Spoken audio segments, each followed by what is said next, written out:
میرے محمد کو دیکھنا، بات توجہ سمجھنا، یہاں بعض غلط فہمیاں اور آگئی، ایک غلط فہمی اور آگئی، اور غلط فہمی کیا ہے؟ احناف دیوبند کا مسئلہ ہے مرد کی نماز کا طریقہ الگ ہے، عورت کی نماز کا طریقہ الگ ہے، مرد عورت کے نماز کے طریقے میں فرق ہے۔ ایک پھر میدان میں آگے، اور جی اللہ فرماتے ہیں فَاتَّبِعُونِی، میرے محمد کی اتباع کرو، نماز ایسے پڑھو جیسے میرے محمد نے پڑھی ہے۔ یہ حکم مرد کو بھی ہے، یہ حکم عورتوں کو بھی ہے، تو دونوں نماز ایسے پڑھے جیسے حضرت محمد نے پڑھی ہے۔ ادھر جا رہے ہو، اذا حضرت الصلاۃ، جب اذان نماز کا وقت آ جائے، فَلْيُؤَذِّن لَكُمْ أَحَدُكُمْ، تم میں سے ایک اذان دے، وَلْيُؤَمَّكُمْ أَكْبَرُكُمْ، تم میں سے بڑا، تم میں سے جو بڑا ہو وہ امامت کرمکم اکبرکم فرمایا، اسی نے صلو فرمایا۔ یہی تو دیوبند والے کہہ رہے ہیں، یہ اللہ کے نبی نے خطاب فرمایا تھا اور مردوں کو فرمایا تھا، صلو کما رأیتمونی، تم نماز ایسے پڑھنا جیسے مجھے پڑھتے دیکھا۔ یہ دیکھنے والے مرد تھے، دیکھنے والی عورتیں نہیں تھی۔ اگر وہ نماز پہ چلو، میں نے سوال اٹھایا اللہ نے یہ کیوں نہیں فرمایا فَاتَّبِعُونِی فَاتَّبِعُوا، یہ اللہ یہ کیوں نہیں فرماتے میرے محمد؟ فرمایا نہیں، قل، میرے نبی تم بتاؤ،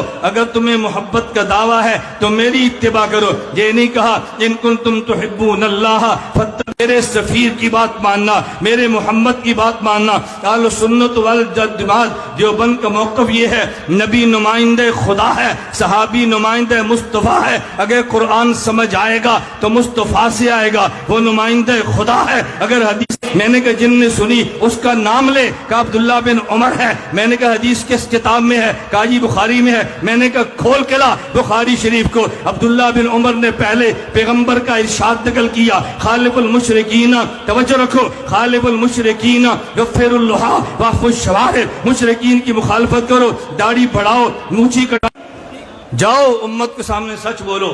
کو جی حنفی لوگ حدیثیں مانتے ہیں، ہمارا معنی نہیں مانتے۔ یہ نہ کہا کرو حضور کی حدیث نہیں مانتے، ہم تیرے معنی کو حضور کا معنی نہیں کہہ سکتے، حدیث کا معنی صحابی سے سمجھیں۔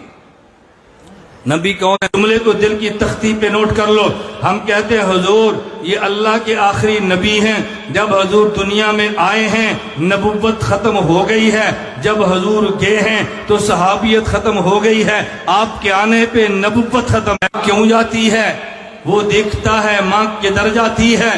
میں مثال دینے لگا ہوں، شاید شہر کا بندہ یہ بات نہ سمجھے، دیہات کا بندہ بات جلدی سمجھے۔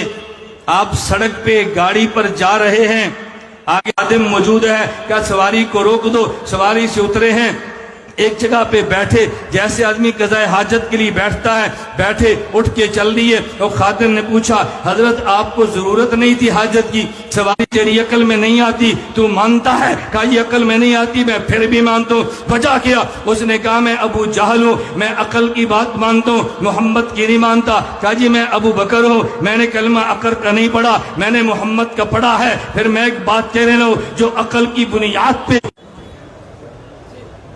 جی نہیں، دیکھو میرا زندگی کا اصول ہے، مجھے کہا بیان 3 بجے تک، 3 بجے تک مجھے میزبان کہے گا جواب دوں گا، نہیں کہے گا نہیں دوں گا۔ مانا مجھے اگر آپ کہتے ہیں کہ مولانا صاحب ہم آپ کا بیان کروانا چاہتے ہیں، ابھی کروانا چاہتے ہیں اپنے مدرسے میں؟ اپنے مدرسے کے لیے آپ کہہ رہے ہیں نا، یہاں کے لیے تو نہیں کہہ رہے، تو بات اور ہوگی۔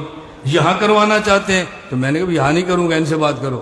بھی زمین پر رہیں تو یہاں کبھی نہیں دیکھ سکتے، تو میں تو قیامت تک مانگا تعبیر